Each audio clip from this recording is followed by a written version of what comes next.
Los bandidos de Río Frío, de Manuel Paino. Parte 1. Capítulo 26. El amigo del licenciado Lamparilla. El periódico, que años antes había publicado el alarmante párrafo en que se daba noticia del caso rarísimo y nunca visto, cuyo desenlace conocen ya en parte nuestros lectores, había sufrido 1000 contratiempos, ya disminuyendo de tamaño, ya dejando de publicarse semanas enteras y apareciendo después con otro título, y siendo víctima de la tiranía de un gobierno audaz que trataba de poner a la prensa una mordaza, hasta que al fin, cansados de la lucha y habiendo sus redactores adquirido una buena dosis de esa sana filosofía que nos hace ver con desprecio las cosas de esta vida, transando con un gobierno, después con otro y otros, y conservando siempre la apariencia de un diario de oposición, se formaron una buena renta con la larga subvención de la tesorería. Pudieron darle vuelo a su ingenio y adquirir visible influjo, y poniendo miedo por su audacia aún a los mismos magnates que les pagaban con dinero del erario. Ya no era el periódico semanal, sino diario de pliego doble, impresión elegante, y la gacetilla y la parte literaria llenas de interés, pues no pasaba día sin que sus columnas tuviesen una o más noticias de sensación, que infundían la desconfianza y el espanto en la capital y en la nación entera. Ese mismo periódico, que tenía por nombre El Eco del Otro Mundo, dio a luz el siguiente párrafo. Horrorosa tragedia. Allá, en el fondo oscuro de una casa de vecindad de mala fama, situada en uno de los barrios más sucios y peligrosos de la ciudad, se ha cometido un crimen que nosotros mismos no creeríamos si no tuviésemos los más verídicos y exactos informes. En un cuarto de esa casa vivía un matrimonio compuesto de 3 personas, no de 2 hombres y una mujer, ni de 2 mujeres y un hombre, porque de esos matrimonios se ven todos los días, sino del padre, la madre y un hijo ya crecido, de cosa de 11 a 12 años. El padre era, según se nos ha asegurado, un artesano muy hábil y protegido por un alto personaje, tal vez un marqués, cuyo nombre callamos por respeto a la vida privada. La mujer, no la del marqués, sino la del matrimonio del que hablamos, era disque muy bonita, y más que bonita, ojialegre. Al marqués, porque al fin los marqueses son hombres de carne y hueso como nosotros, le gustó la muchacha, y se atrevió, ¿y por qué no se había de atrever? Los demás lo callamos por el respeto que debemos a la moral, pero nuestros ilustrados suscriptores, a quienes consagramos nuestras tareas, lo adivinarán. Sigamos esta dolorosa narración. El marido celoso se calló la boca, como lo hacen muchos, y se manifestó muy amable con su mujer, pero una noche cerró la puerta por dentro con llave, tendió a su mujer en un banco, la amarró de pies y manos de modo que no se pudiese mover, le rellenó la boca de aserrín para que no gritase, y comenzó con sus instrumentos a trabajar sobre el cuerpo de su víctima como si fuese un trozo de madera. Primero con una sierra le cortó una pierna, después un brazo, hasta que no dejó más que el tronco, y la mujer vivía, a pesar de esta mutilación, pues era muy robusta y no quería morirse. Lo más grave del caso es que el hijo ayudaba al despiadado padre en esta operación. ¡Horror! ¡Horror! ¡Horror! Interpelamos al periódico oficial para que nos diga si ya se han tomado las medidas enérgicas que reclama la vindicta pública para aprehender a los culpables e imponerles el condigno castigo.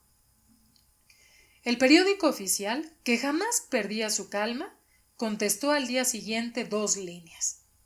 El gobierno ninguna noticia tiene del crimen a que se refieren en su párrafo de ayer los ilustrados redactores de El Eco del Otro Mundo, pero ya se piden a quien corresponda los informes necesarios. En todo caso, y aun suponiendo que se hubiese cometido tal crimen, nos parece que hay exageración en los pormenores. Esperamos de la imparcialidad del patriota colega del cajón del ratón, que hará las rectificaciones correspondientes para calmar la alarma que ha causado en la ciudad su párrafo relativo al supuesto crimen. Los redactores del Eco del Otro Mundo se indignaron con el cinismo del periódico gobiernista, que casi negaba un hecho que ya era público. Resolvieron de una manera enérgica y acordaron el siguiente párrafo.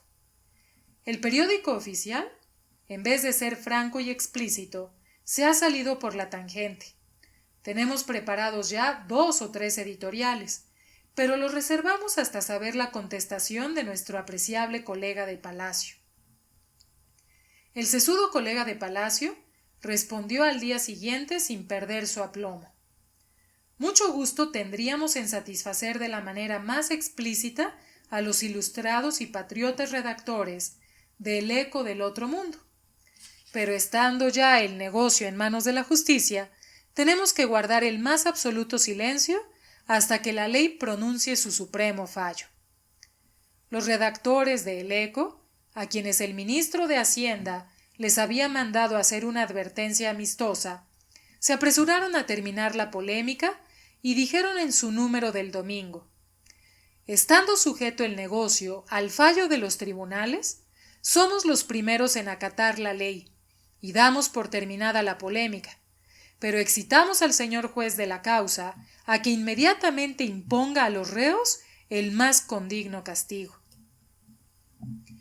Los periódicos de todas clases, de todos tamaños y de todas opiniones que se publicaban en la capital y en los departamentos reprodujeron el primer párrafo alarmante y, desgraciadamente, algunas tiras de ellas fueron remitidas a Europa por casas extranjeras establecidas en México y que querían tener a sus amigos y corresponsales de ultramar al tanto de los sucesos, de cualquiera naturaleza que fuesen. Los comerciantes nunca escriben ni de política, ni de religión, ni de escándalos, ni de ninguna otra cosa, más que de sus negocios, pero entre las facturas y cuentas corrientes suelen incluir una que otra noticia de América que alarma los mercados de Europa, ocasiona una baja en la bolsa y a veces ocupa seriamente a los soberanos y a su Consejo de Ministros. Un periódico también de sensación, que circulaba abundantemente en París y que se llamaba El gorro de dormir de Danton, se apoderó del párrafo, mal que bien lo tradujo y lo publicó en el lugar más visible, titulándolo Salvajería Mexicana y añadiéndole interesantes comentarios. Nuestro corresponsal nos da sobre este crimen detalles que omite sin duda maliciosamente la hoja mexicana. El bárbaro esposo y el desnaturalizado hijo, después de haber descuartizado a la infeliz mujer, cortaron los pedazos más gordos de sus pantorrillas, hicieron un guisado con esa sustancia venenosa que llaman chile, que en el idioma bárbaro de los mestizos, quiere decir salsa del diablo, y se sentaron tranquilamente a cenar ese horrible manjar, digno de esa raza degradada española que puebla el rico continente de Colón. Hechos como este, propios de los caníbales, no deben quedar sin castigo.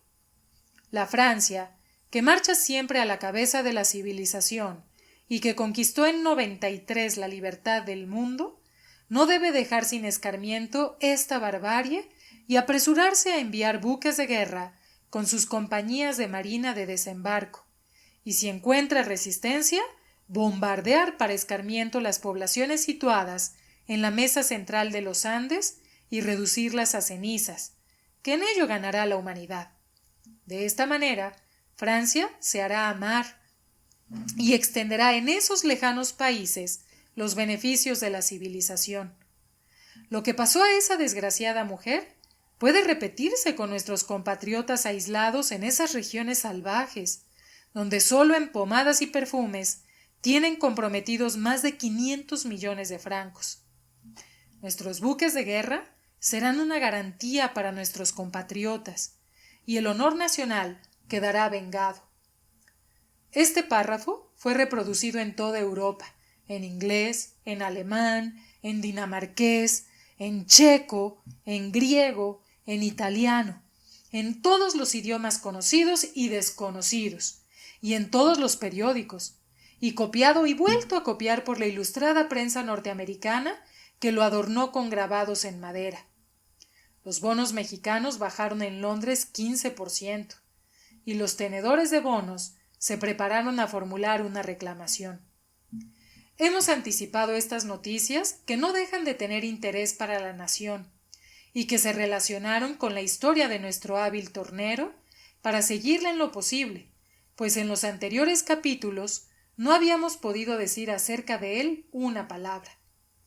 Cuando la sirvienta entró con el desayuno del juez de turno, que sentado todavía en su cama, no obstante ser las 10 de la mañana, fumaba tranquilamente un detestable purito del estanco, le entregó al mismo tiempo un paquete de impresos. Cuando acabó de tomar lo que él llamaba una pisco labis, que se componía de una taza de champurrado y de 4 o 6 tamales, deshizo el paquete. Comenzó a revisar los periódicos y a hacer comentarios sobre lo que leía, como si alguien lo escuchase. Y ya daba fin a su lectura y se disponía a salir de entre las sábanas, cuando llamó su atención un párrafo rayado en el margen con lápiz azul, que leyó y volvió a leer varias veces, y era precisamente la horrorosa noticia que, comentada, escandalizó más tarde a la Europa entera, como acabamos de manifestar. «Cáspita», dijo, «esto es muy grave, y se me cae la sopa en la miel, pues se me proporciona la ocasión de acreditarme. Breve, mis botas, mi camisa limpia, mis pantalones nuevos», gritó a la criada, la que a poco entró con lo que le pedía el señor licenciado. «¿Agua caliente para rasurarse?», preguntó la criada. «No, nada. Tengo un catarro de 2000 diablos y no me lavo ni me afeito». El licenciado se puso una camisa muy almidonada que le hacía un enorme buche por delante que no podía sujetar el chaleco ni la levita. Sus pantalones, que le venían muy holgados y tenía una pierna más corta que la otra, y una levita que le lastimaba por debajo de los brazos, y pasando sus dedos por la cabeza en lugar de peine, formándose así un copete con su abundante pelo entrecano, salió a la calle con dirección a la Acordada, donde estaban los juzgados de lo criminal. No es de mucha importancia en las novelas históricas dar señas minuciosas de todos los personajes y entretenerse en describir sus narices, el tamaño de su pie y el color de sus ojos. Pero como este insigne licenciado y juez de lo criminal de la Ciudad de México tendrá que figurar más de una vez en esta colección de historias y formar parte de nuestros cuadros de costumbres, no será malo que los lectores lo conozcan un poco y sepan sus antecedentes. Su padre, don Justo Bedoya, era un antiguo y honradísimo barbero del pueblo de la Encarnación, en el estado de... amigo del cura, del presidente del ayuntamiento y de los comerciantes. Hacía la barba los sábados y domingos a los administradores y amos de los ranchos cercanos, y era por su buen carácter y por lo bien que manejaba la navaja, querido de los del pueblo. El nacimiento de Crisanto costó la vida a la madre, una humilde ranchera nacida de padres indígenas de la hacienda de la Labor. Así, el retoño, o presunto heredero de la barbería, fue criado no como Rómulo por una loba, pero sí por una burrita de que era dueño el barbero, lo que ahorró el gasto de una nodriza. Dicen que las inclinaciones de la gente son según la leche que maman, y quizá por eso los fundadores de Roma y los que les siguieron fueron tan temibles y feroces, como amamantados por fieras. Y en cuanto a nuestro personaje, sacó de la burra lo tenaz y lo tonto, pero no lo sufrido y humilde, porque desde chico se notó, aun por su mismo padre, que era engreído y pretencioso. No era capaz de haber inventado la pólvora, pero tampoco tan negado y estúpido como las naturalistas han creído que era la humilde y sufrida raza a que pertenecía su cuadrúpeda nodriza. Era lo que en los pueblos llamaban ladino. El pobre barbero puso sus 5 sentidos en la educación de su hijo único, en el cual había reconcentrado su cariño y sus esperanzas. Permaneció Crisanto en la escuela sin que lograse ni leer con puntuación ni escribir con ortografía una mala letra. Su firma, con una complicada rúbrica formando labores y rabos por todos lados, era imposible de entenderse, y unos leían en vez de Crisanto Bedoya, Espanto Pesadilla, otras Volando la Rejilla, y sus condiscípulos se burlaban de él, y daban interpretaciones algo más que coloradas a las malas letras capitales con que comenzaba su nombre y apellido. Más tarde, como era ladino, llegó a saber que los hombres más célebres del mundo han tenido tan mala letra que sólo los muy sabios y versados paleógrafos han podido descifrar sus firmas. Luego que Crisanto acabó sus estudios en la escuela, el cura le enseñó a ayudar a misa, a recitar la letanía en latín y poca cosa más, y con estos conocimientos pasó al Instituto Literario de la capital del departamento a continuar sus estudios para recibirse de licenciado. Incansable el barbero en su solicitud por su hijo, y deseando que no solo fuese licenciado, sino un prodigio, reunió cuantos recursos pudo y lo mandó a la gran ciudad de México para que continuara su carrera en uno de los antiguos colegios donde se estudiaban cánones y leyes, sobre todo cánones, porque sonaba en los oídos del barbero la palabra canonista de una manera tal que le parecía que un canonista podía, sin indigestarse, comerse el mundo entero. Crisanto cursó, pues, filosofía, leyes y cánones en el más antiguo colegio de San Ramón, donde conoció a su tocayo Lamparilla, que era de más edad que él, y terminaba sus estudios. Pero como Lamparilla y él eran ladinos, trabaron amistad y simpatizaron de tal manera que fueron en el curso del tiempo muy buenos amigos, como podrá juzgarse más adelante por la serie de acontecimientos que se verán en esta verídica historia. Terminó, pues, Crisanto sus estudios y sacó en los exámenes buenas calificaciones, porque los catedráticos, como hombres de experiencia, no quieren malquistarse con nadie, ni menos con muchachos del interior, que suelen, a poco andar, volver de diputados a proponer nuevos planes de estudios en que se suprimen las cátedras de sus maestros. Con todo y las excelentes calificaciones, Crisanto no se atrevió a presentarse en examen, pero ayudado de Lamparilla, que ya se había recibido y estaba de pasante con uno de los primeros abogados de México, nuestro amigo fue a un departamento donde se hacían abogados de oficio por la buena voluntad del gobernador. Logró un título pomposo que le autorizaba para apelar al prójimo y regresó lleno de satisfacción a su pueblo, dando un día de gloria a su buen padre, que por sus años apenas podía sostener en sus manos la navaja que en otros tiempos había pasado con tanta delicadeza y suavidad por los carrillos del cura y del alcalde. Los primeros días fueron de plácemes, visitas y almuerzos en el pueblo, y hasta las muchachas más montaraces y escogidas entreabrían un poco las puertas de las ventanas para ver pasar al nuevo licenciado, como si nunca lo hubieran conocido.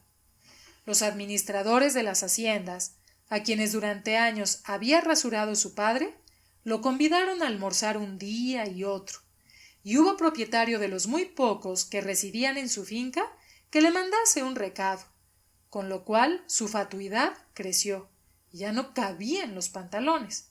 Pero pasaban semanas y permanecía con los brazos cruzados sin que nadie lo ocupase, y por consiguiente sin ganar un peso, sin que los pocos recursos que le quedaban al viejecito bastasen para la vida costosa que se quería dar, pues compró 2 caballos, y tomó un mozo para que lo acompañase en las excursiones que frecuentemente hacía por los campos para darse el aire de hombre importante, y porque en realidad cuando no dormía o comía o discutía con el cura materias canónicas, que ninguno de los dos entendía, no sabía qué hacer de su persona.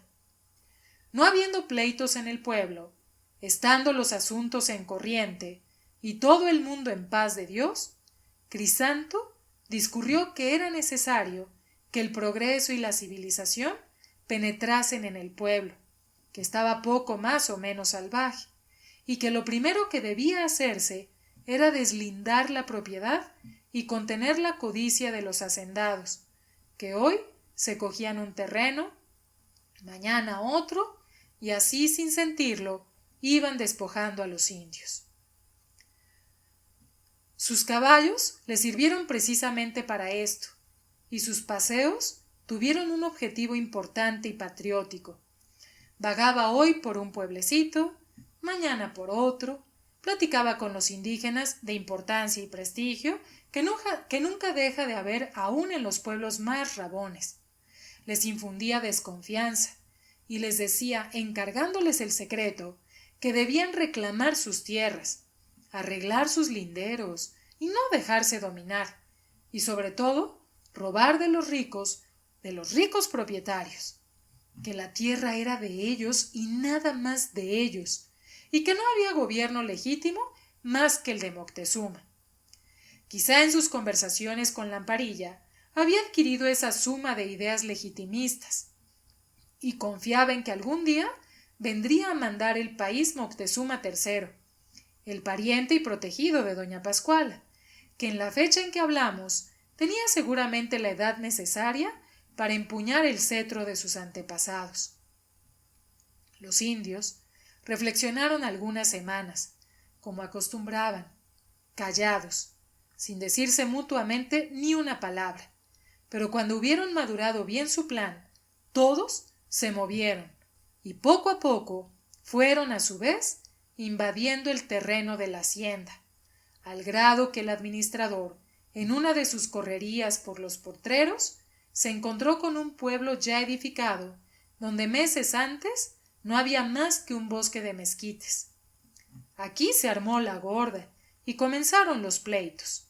Nuestro licenciado fue llamado a la hacienda para consultarle el caso y pedirle su opinión, que fue contraria a los indios, mientras que a ellos les dijo que tomaría la defensa de los hacendados para hacerles el bien de que otro abogado, al encargarse de ella, no los aniquilase echándolos hasta de su propio suelo, que poseían desde los tiempos remotos de la conquista. El administrador, el sábado siguiente, apartó algo de su raya y mandó al licenciado un regalo de dinero, y el pueblo de indios, por su parte, llevó a la casa del barbero gallinas, huevos y mazorcas de maíz. El padre estaba ufano con el talento del hijo, y el hijo, ya con un bufete establecido, considerado y expensado por las dos partes contendientes. Así, de pueblo en pueblo y de hacienda en hacienda, logró Crisanto sembrar la desconfianza y la discordia y producir una verdadera alarma en la prefectura. Los indios pretendían despojar a los hacendados hasta de las casas y trojes, y los hacendados movían el mundo para echar a los indios usurpadores de los pueblos y apropiarse hasta las capillas y las casas de los curas. El prefecto, que cerró los ojos durante algunos meses, tuvo al fin que abrirlos, porque ya aparecían amagos serios de una y otra parte, y se decía a las claras que estaba próxima a estallar una guerra de castas. Escribió al gobernador. El gobernador le contestó, y como sin saber por qué, los dos tenían miedo a Crisanto, que era ya apoderado de varios pueblos y patrono de varios hacendados. En vez de procesarlo y ponerlo en la cárcel por revoltoso, resolvieron mandarlo a la capital de México con buenas cartas de recomendación para que buscara su vida y dejase a la prefectura en paz. Quizá fue una buena política, pero mala o buena, Crisanto ganó en ella. El señor licenciado, don Crisanto Bedoya, decía la carta del gobernador, que ha hecho en los colegios de esa capital una brillante carrera y obtenido las mejores calificaciones, presentará a vuestra merced esta carta. El talento de este joven abogado, y no era ya muy joven, necesitaba una esfera de acción que no encuentra en el pueblo que tuvo la dicha de verlo nacer. Lo recomiendo a vuestra excelencia de la manera más eficaz, y me atrevo a darle desde luego las gracias, porque estoy seguro que en la primera oportunidad mi recomendado obtendrá en la magistratura el lugar que merece. El asunto de las elecciones se presenta un tanto complicado, pues la oposición trabaja con una actividad sorprendente. Por el próximo correo escribiré a vuestra excelencia en lo confidencial, y el gobierno supremo haría muy bien, salva la opinión de vuestra excelencia, de no permanecer con los brazos cruzados.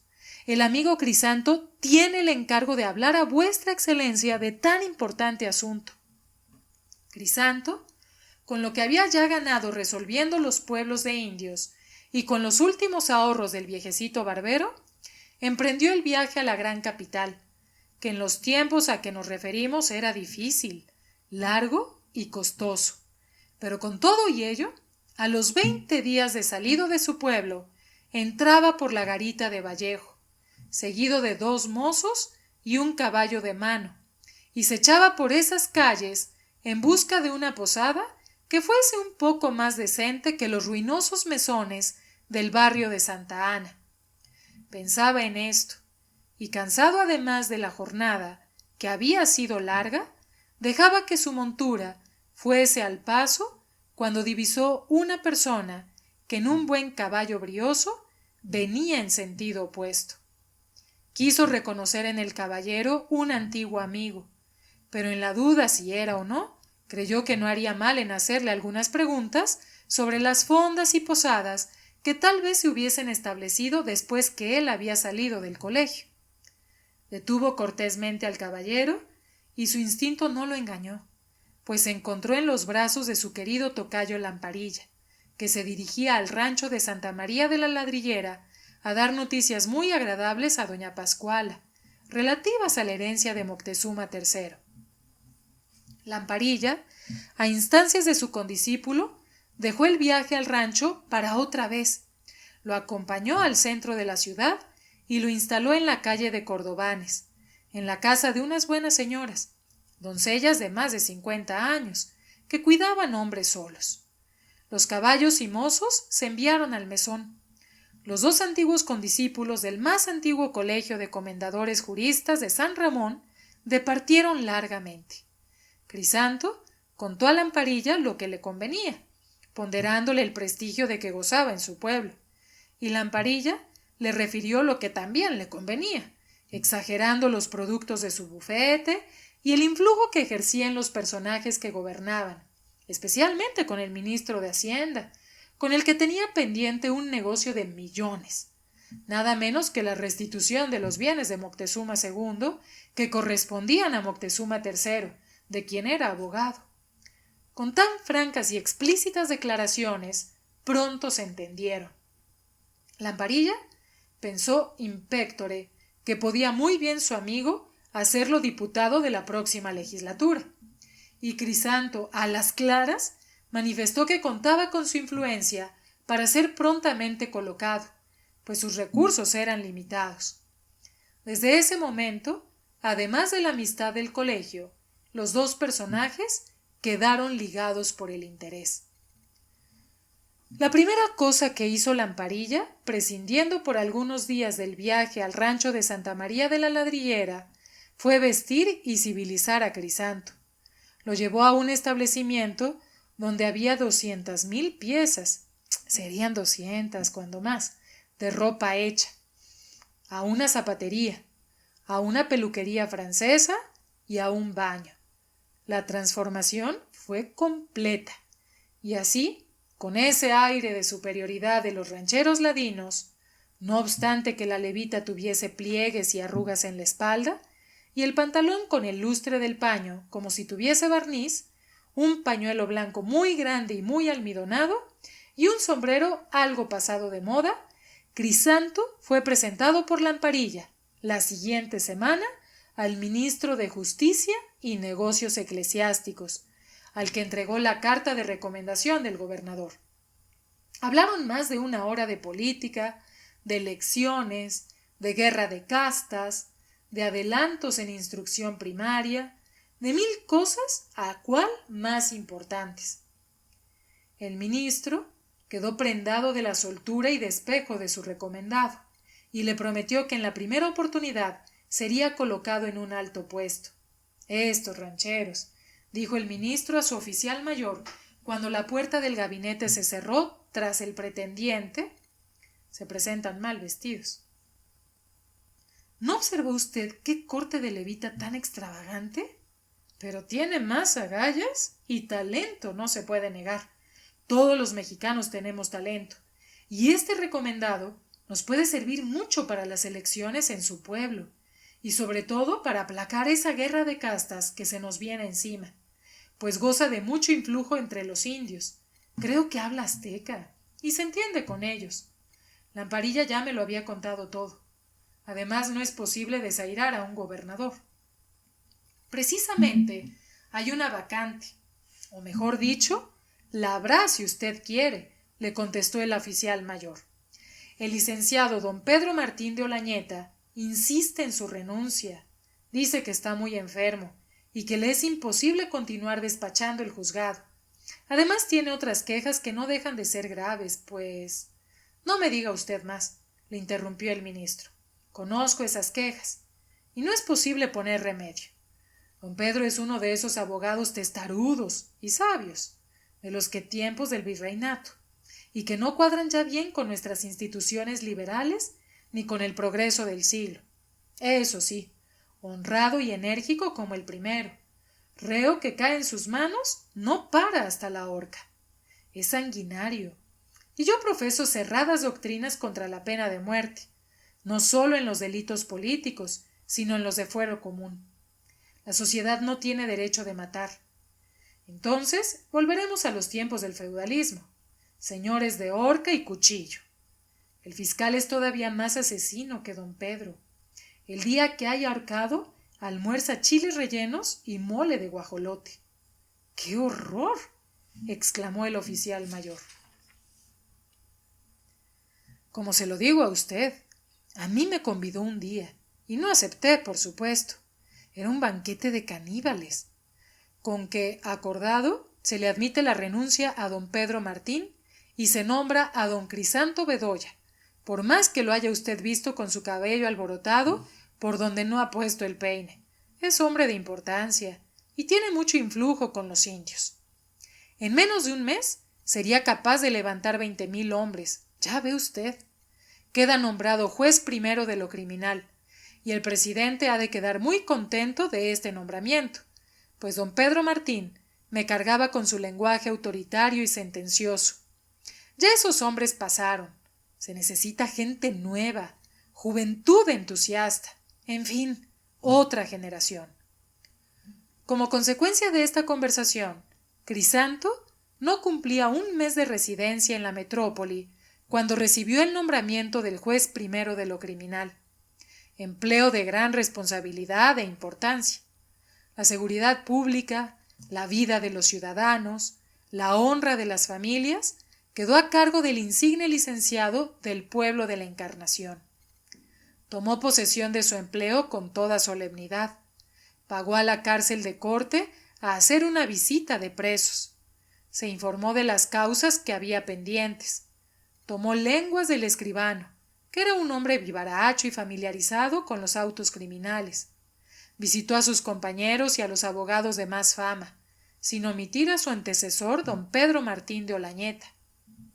En una palabra, entró ya en un círculo de jueces, magistrados y abogados, y ayudado y dirigido por Lamparilla, montó una casa al fiado y con abonos de 20 pesos cada mes a un mueblero de la calle de la Canoa. Tuvo cuanto era necesario para parecer como un personaje en cierto círculo de la sociedad mexicana que se ocupaba de él y que lo consideraba como una de las notabilidades del interior.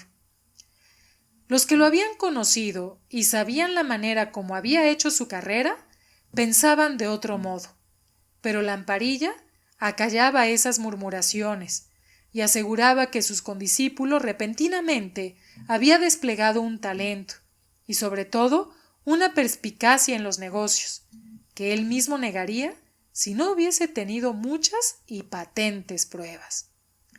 Sea de esto lo que fuere, el viejecito barbero, al recibir la noticia de la rápida elevación de su hijo, se enfermó del susto y estuvo a punto de perder la vida. El cura dijo una misa para que el Espíritu Santo iluminara al nuevo juez y le diese acierto en sus sentencias.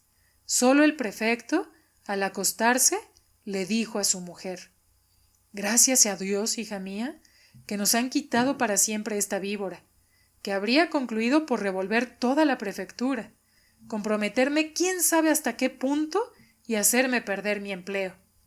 Dios y el gobierno se lo tengan muchos años por allá, y que lo hagan hasta arzobispo, que mucho me alegraré con tal que no vuelva».